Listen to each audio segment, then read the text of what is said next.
Well, hi everyone, and welcome back to another episode of Women Like Me Stories in Business. I'm your host, Julie Fairhurst, and today I've got a really interesting guest here.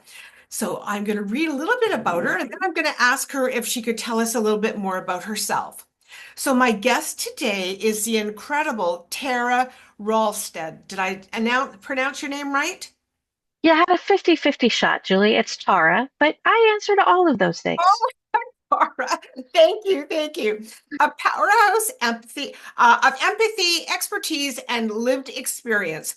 She's a mental health expert, speaker, and author of the powerful book When Your Child Is Suicidal. And for over 15 years, Tara has been helping families, communities, and organizations understand the depth of mental health challenges and more importantly, how to show up with presence and not perfection. So, Tara, Tara. sorry. Okay, Tara. So, thank you very much for being here. And would you like to tell us a little bit more about yourself? Sure. I had a background in nonprofit executive management, and then about 17 years ago, my husband and I were called on to take in some nieces that had come out of a background of complex trauma. Hmm, And we had three little ones of our own at the time. wow. And so our household went from three little ones to four little ones and a teenager.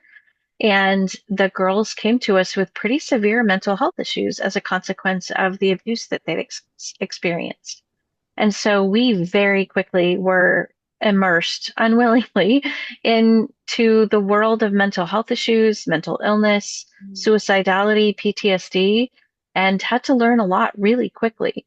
And so we walked alongside our niece our older niece, as she went through years and years of treatment and crisis and chaos and began to learn how to put herself together and grow and be healthy. And then, as luck would have it, one of our own children, our middle child, my daughter, has severe depression and has experienced suicidality in her teen years as well. And so I have had this. Very few people, I think, get into the world of mental health without some sort of personal involvement, without some sort of calling from their own life. And I'm no exception to that. And what became clear to me as we were going through all of these experiences is how isolating that experience is for families, how alone they feel. And we still don't talk about it. It's still got stigma attached to it, which is ridiculous because your brain is an organ in your body, just like your elbow or your kidney. And yet, when it comes to our brains, we get all jacked up and weird and won't talk about it. So I decided to take my experiences and my gifts and put them towards changing these conversations and helping all of us feel more equipped to be helpful, to be effective, to support each other, and to show up for each other. Wow, wow, that's a lot to deal with for you and your family. It was, yes. Yes, yes. Oh my goodness. Well, I don't need to ask you what inspired you then because you've just told us. So you wrote a book called When Your Child Is Suicidal. Now, what was the hardest part of writing it and what kept you going? Why did you write it? I wrote it because it doesn't exist. Before this book came out, which was just a few weeks ago, there's literally nothing out there for parents of children who are actively experiencing suicidal thinking. That sounds like it must not be true. That sounds like I must be exaggerating, that there cannot possibly be such an obvious gap in resources, but there was. Mm, And if you Google that as a scared parent, what do I do if my child is suicidal? You'll you'll be told go to the emergency room or call 911.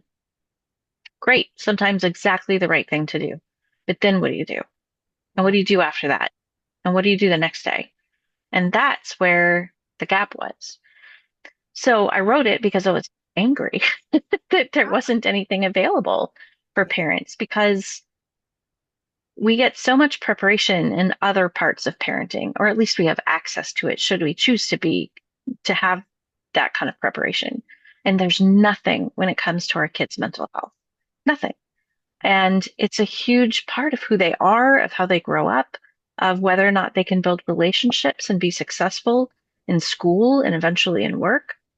So I wrote it because I was pissed, and I wrote it because I knew how scared I was and how isolated I felt, and how very, very much I wish someone had been there to walk alongside me and say, "Hey, I've been through this. You're going to make it. You're going to be okay." Um, yeah, that was really kind of the fire that propelled me, I guess I would say. And you asked what was hard about it. What was hard about it was that I still have young people in my life that live with suicidal thoughts. And I think the reason there aren't more resources available for parents is that either the parents who are going through it are, kind of busy, Yes. kind of distracted with what they're dealing with their kids, or they're afraid. It says in the book that I think people haven't written it out of fear of liability in this society, right? Fear of what Mhm. if I write this book and the people I love aren't still here? What if something happens to them? What if they die by suicide? And I decided I wasn't going to let that be what stopped me. But Mhm. at the same time, it's certainly um, a difficult topic to write about when you're in the middle of it.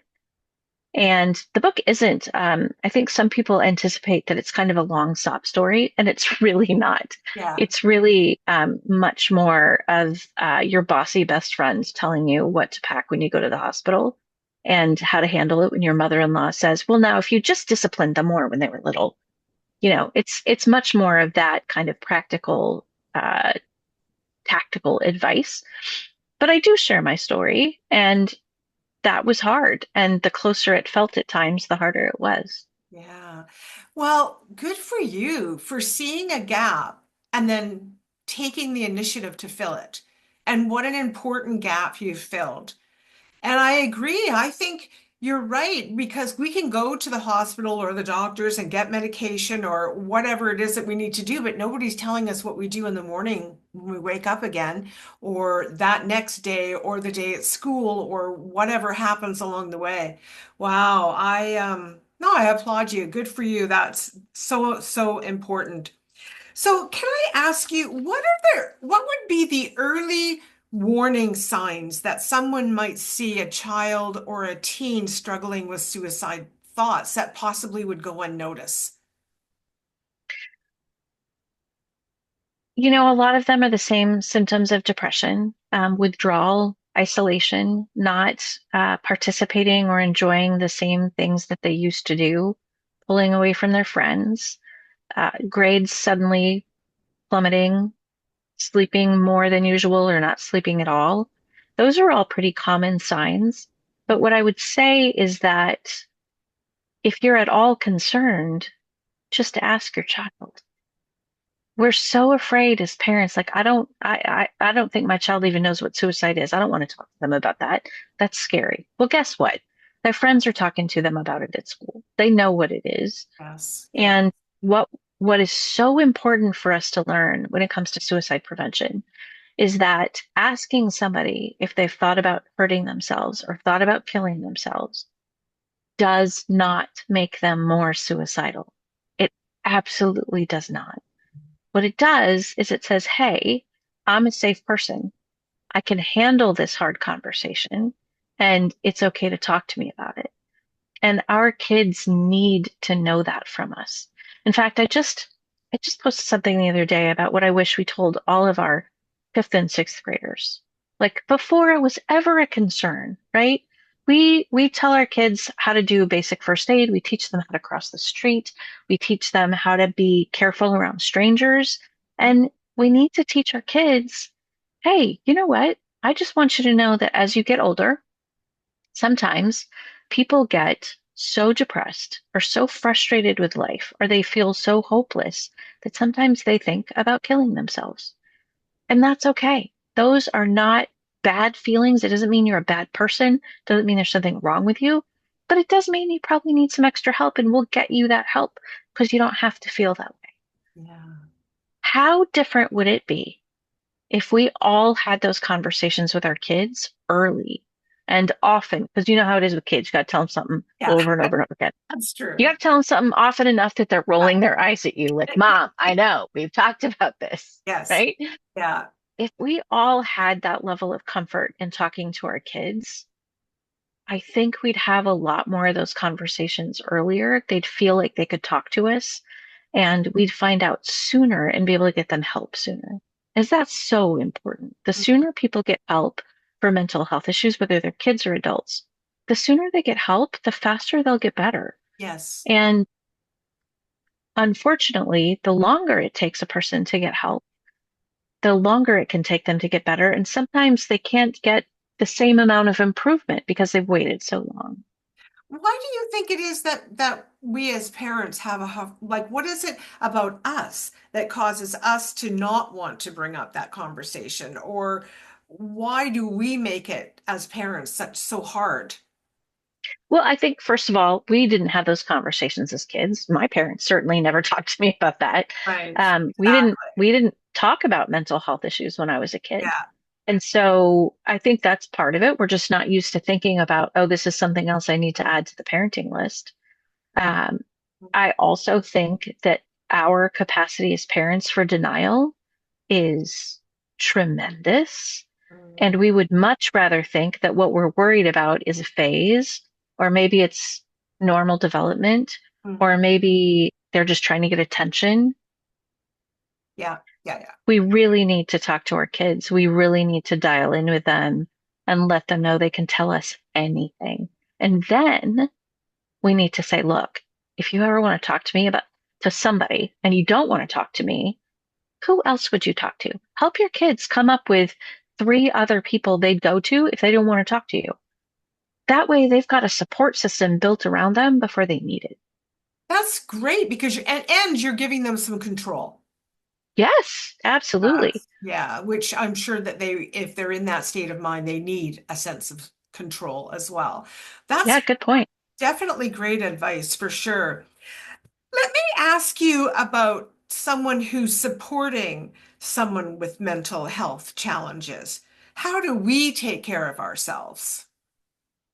Well, you've just said it right there, right? Like, we need to take care of ourselves. Right. Parents, especially, and I'm just going to say moms, especially, Mhm. put that so low down on the to-do list. And the experience of parenting or loving somebody who struggles with mental health issues is exhausting. It's exhausting and it's scary. And if you aren't taking care of yourself, you will not be able to be there effectively for the person you love. Right. You're going to blow it, honestly. I don't mean to put too much pressure on that, but I kind of do. I kind of do. Because we make so many excuses for why we can't rest, for why we can't take a little time for ourselves, for why we can't carve out little moments of joy for ourselves. But that's what keeps us going, and that's what makes life meaningful. Mhm. And I've learned that even in the middle of the most difficult experiences, you have to be able to find those moments that make life meaningful and that give you something to look forward to. So taking care of yourself is a huge piece of it.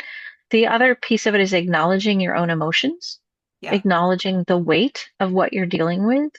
I honestly think that any child or any person who has moderate levels of mental health issues, the people around them should all get their own therapist. Hmm. It's too hard. Hmm. Why do we think we have to go through this by ourselves? Hmm. No, this is like, like teething and fractions. That's average level parenting. Okay. Yes, we should be doing that. But Yes. if you're talking about depression or Mhm. trauma or PTSD or suicidality, that's master level. Like, we Yes. need a team for that, and we need backup, and we need somebody else who can give us some perspective and some guidance. And it just should be basic required procedure for parents in that situation to get their own therapist. I told you I'm very bossy. I'm No, very bossy. no, well, and no, and you know what? Sometimes we need bossy and and lovingly bossy. And I try, yes, Yes. yes, absolutely. But Yes, the other but piece of that is that when you're in the middle of it, you literally can't think straight. No, You, you can't, for when you're sure. going through a stressful situation or a traumatic situation, you can't remember how to button your shirt, right? Like, so yeah, it does help to have somebody be like, okay, have you done this? Have you done this? Let's do this. Yes. And that's what I try to provide. Absolutely. No, absolutely. And sometimes we need to be shaken out of our complacent, or what's the word I'm looking for? You know what I mean? When Complacency. oh, thank you, Absolutely. complacency. Yeah. Absolutely. Yes, yeah, for sure. Wow. Well, how can we normalize conversations around mental health without it feeling forced or awkward? So, especially for kids or teens. So, how would you, if I was a parent and I was experiencing this, how would you inspire me or give me some tools that I could use to approach this? Yeah, that's really important. And I'm glad you asked that. I will say that I'm going to broaden it out a little bit Yeah, because I think it starts with all of us talking to each other as adults in our culture. And in addition to the book, I'm a professional speaker. That's my main work.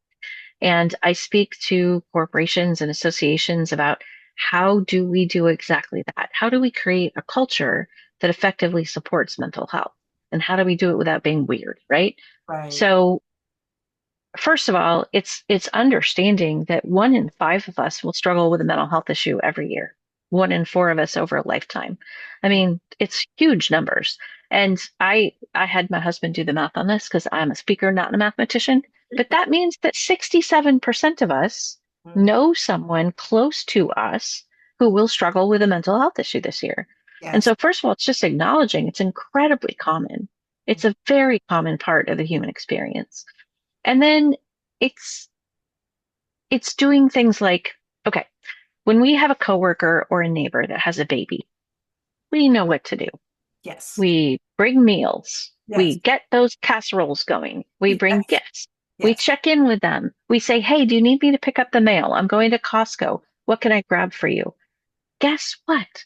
Those exact same steps are incredibly helpful for a Mhm. family that's struggling with mental health issues or an individual that's struggling with mental health issues. Mhm. Um, Keep checking in. If you've got a friend with depression and you don't hear back from them, just keep shooting them a text. Hey, thinking of you today. Hey, want to go for a walk? Hey, I'm here for you. I'm thinking about you. Yeah. Right? Yeah. So it's little steps like that. And then it comes down to things like, boy, if you're a manager, if you happen to be in a work situation and you're a manager, your power to change these conversations is tremendous. And it can be as easy as saying, hey, next time you need a sick day or a mental health day, blah, blah, blah, blah, blah, right? Like just make it normal. Um, if you're a person who lives with mental health issues and you feel like it's something you're comfortable with, tell people, yeah, hey, I'll be at the meeting. I've got therapy first. Or I'll be there. I got to stop on the way home and pick up my antidepressants. Like it's no big deal. Because guess what? It's no big deal. Yes. And so it's just little things like that Mhm. feel so silly to even suggest. Yes. But if you're a person who is sitting isolated and ashamed and scared of what other people will think, and you hear a boss or a coworker make a comment like that, all of a sudden you know, oh, wait a minute, maybe I can be real about what's going on in my life. Mhm. Maybe I could say, hey, I need to work late today because I need to take off time tomorrow to get my kid to group therapy, Yes. right? It's Yes. steps like that. And Yes. so then when it comes to our kids, it's the exact same thing. Yeah. Just talk about it. Yeah. Like, Yeah. hey, did you see that that basketball player just came out with like depression? Mhm. That's pretty cool. Yes. I'm glad they're getting help. Yes. You know, Absolutely. or like, hey, it seems like, I heard about this. Oh my gosh, talk to your kids about ask their opinions Mhm. about how technology is affecting their friends and their mental health. Yes. Yeah. Fascinating conversation because guess what? Yes. They know. They Yes. know about it and they are making choices for themselves before we are about, hey, this is bad for me and hey, this is not helping me. Right. Um, and then ask if there's any way you can help. Ask their opinion. Let them talk about it. Um, that really gives them the signal that this is a conversation that you're open to, that you want to have, that you care what they think. Yeah. Yeah. Well, great, great advice. Absolutely. So, women or who are afraid of doing it wrong, what's your advice for them to take that first step to getting support for themselves or for someone else? Yeah, I mean, the only doing it wrong is pretending it's not happening or deciding that, you know what, this is just life. This is how I'm going to feel forever and accepting it. Mhm, That's the only doing it wrong. mhm, Asking for help can mean a whole lot of things. It can be as simple as reaching out to a friend and being honest with them and saying, "Hey, I'm struggling right now. Can we get together for coffee once a week? Just so I've got some connection and I can be accountable for how I'm doing." Um, if you need to reach out for a therapist, I would start that whether it's for yourself or a loved one, mhm. and you think, you know what, I think we might need a therapist in a few months. You should start making those phone calls right now Yeah, because it's not easy to find a therapist right now. right. It's definitely not easy to find a psychiatrist. So don't wait. Mhm, Just pick up the phone. People can use websites like Psychology Today can be really helpful. Your insurance company, as much of a pain as that can be, will help you know like who's in network for you. And then check with your friends. Like, hey, who's yes. got a therapist you like? Yeah. Who's connected with somebody? We Mhm. do that for hairstylists and gardeners. Why wouldn't we do that for a therapist, Yeah, right? you just, I mean, you just speak logical sense. No, you do. You do because, and it's true, you go to the doctor for a sore something, why would you not go if you're feeling depressed or down and you just can't not getting yourself lifted up? And I don't mean to make it sound easy because No, of it's not. course. No, I no, of don't mean that course. at all. And if you Yes. are experiencing depression or some other mental health struggle, it can feel impossible to do this. Yes. Yes. So in that case, what I would do is I would ask for help. Yeah. I would ask your friend or your sister, like, hey, would you make 3 or 4 phone calls for me and find out who's got an opening? I just can't do it. Right. That's okay. Yes. And if you know somebody who is trying to get help or who's talked about it or open to it, ask if you can help make phone calls. How easy is that? We can all do that. Just Mm, say, hey, I'd be happy to get the list from your insurance company and like make a bunch of phone calls and find out yeah. who's available. It's so interesting you say that because it made me think of someone that used to work for me, a lady several years ago, and she definitely had some depression issues for sure. And she could pick up the phone and do anything for me, make some hard phone calls and talk to clients and all sorts of stuff. But when it came to making a doctor's appointment or stepping up and doing something for herself, she couldn't do it. Couldn't do it. Yeah. And I think sometimes it's because we don't feel like we deserve it. Yes. Yes. Sometimes we think there's no hope. And what I want to say to that is that there is so much hope for recovery from mental health struggles. Mhm. So much hope. There's so many treatments. There's so many approaches. There's so many ways to come at this. Yeah. You should not just live feeling terrible or hopeless all the time. It's Oh, not necessary. no. People can get better. Yeah. No, for sure. Wow, what a heavy conversation, but important. So important. And yeah, you sound a little bit bossy, but you know what? You gotta, I think people need to hear it. And sometimes they need to hear a strong voice. And so you don't have a bossy voice. You have a beautiful, strong, oh, you do. You have a strong voice. And sometimes we just need to hear it instead of the fluff. Yeah. Yeah. You know, I don't do fluff. I'm not well, good at it. and I think that there's so many people we don't know who is we're going to touch by watching this or listening to us. And I think your straight shoot at the off the hip um, with your expertise is so important. So I appreciate that. Yeah, I do. I appreciate your non-fluff. Do you mind if I ask you a few questions? I've got a few podcast questions that I like to ask my guests absolutely. before we finish, and I would love to ask you. Okay, here we go. So these are more just to get to know you a little bit better. So if you could travel anywhere in the world tomorrow, where and why would you go? Where would you go and why? Oh boy. I love to travel and haven't been able to do it very much recently, but I would love to go to Greece because I've never been there, and I love archaeology and I love beautiful beaches, so that feels like the perfect place. Yes, I'd for love to go there. sure. Yes. Oh, I'm with you. What is a favorite way for you to unwind after a busy day? I am so simple in that I am not it's television and reading books. Yeah. I mean, and usually the more brainless the television, the better. Yeah. Give me a good procedural crime show and I have I've been doing a little bit more exercise lately, very proud of myself for doing that. And I'm only allowed to watch American Idol while I'm on the treadmill. Oh, Um, and I love American Idol. So that has been a very effective combo. that's fabulous. That's fabulous. And I could see the mindless sort of TV or reading because what you do is a heavy on your It's a mind. lot.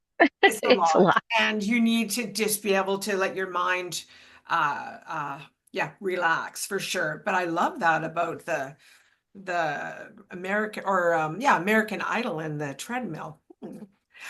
Okay, what's your favorite motivational quote? Oh, oh no. What if I don't have an answer? You have to. My favorite motivational quote. Yeah, I got nothing. That's okay. I can't think of one. That's okay. That's a hard question. What's your favorite book that inspires you? Oh, my favorite book. I do not like to reread books, so Uh, there's not really a book that I go back to. I mean, there are some books in the speaking industry, speaking yes, business books yes, that I love that have been super helpful to me and like good reminders of like, don't, because a lot of people don't think about it, but professional speakers are entrepreneurs and we are small business owners. And many of us got into it thinking about being on the stage, but maybe not so much all the other stuff that goes into it. So probably it would be either that or I'm a person of faith, and the Bible brings me a lot of joy and comfort and challenge yes. and yeah, So much wisdom in the Bible. So yep. much wisdom. Okay, so if you could have dinner with any woman in the world, who would it be? These are such fun questions. Okay, any woman in the world. You know what? Right now, I think might be a really fun dinner is Hillary Clinton. Oh, Let's talk. oh What's your my, take on what's going on right now, Hillary? Or Kamala Harris. That would be fun. I'm kind of into politics, and I think that yeah, would be super interesting. yes. Um, yeah, That yeah, would those be are a my very interesting a conversation. little revealing there of which way I lean, maybe, but hopefully that's okay. That's absolutely okay. Absolutely. And the last one that I wanted to ask is if you could whisper one truth into the ear of every woman who is struggling right now, what would you say? I love that.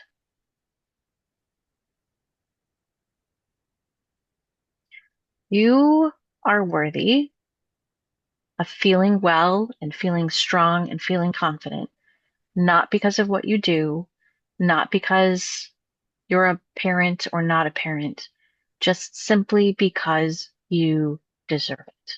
So please reach out and get help. Oh, thank you. That was beautiful. That was beautiful. Well, our time is nearly up. I have really I want to say enjoyed because I have enjoyed our conversation, but I've also been inspired by our conversation. And you've got me thinking about a few family members and stuff. So I appreciate that. And I appreciate you very much being willing to come on and talk about these hard things. And I love the fact that that you've got that book out there as well. So do you have any last words do you want to that you would like to share with the audience before we close? Just just don't be afraid to talk to people about mental health. Don't be afraid of the conversation. You never know who you're going to reach. You never know whose courage you're going to unlock. Yeah. And if you're the one who's struggling, get help because there's so much help available and so much hope for recovery, and life can be better. Yes, yes, for sure. So, everyone, Tara's information will be in the detailed sections of the YouTube video and of the podcast. So if you need to reach out, don't be shy. Don't be shy. She can give you some advice. She can offer you directions that you can go. Her book is on Amazon. I'll actually get her to send me a link to her book, and we'll put her book in the detailed section as well, because it sounds to me like a really great resource that someone can use if they need it. That could also be the first step for Yeah, people. absolutely. Great first step, and then once you've read that, then maybe that'll give you some courage to move on to the next step, which is asking those important questions that you need. But don't not reach out, everybody. Just, please reach out. So, Tara, thank you so much for doing this. I appreciate it very, very much, and I wish you all the best in your endeavors. Thank you so much. It's been a great conversation. Thank you.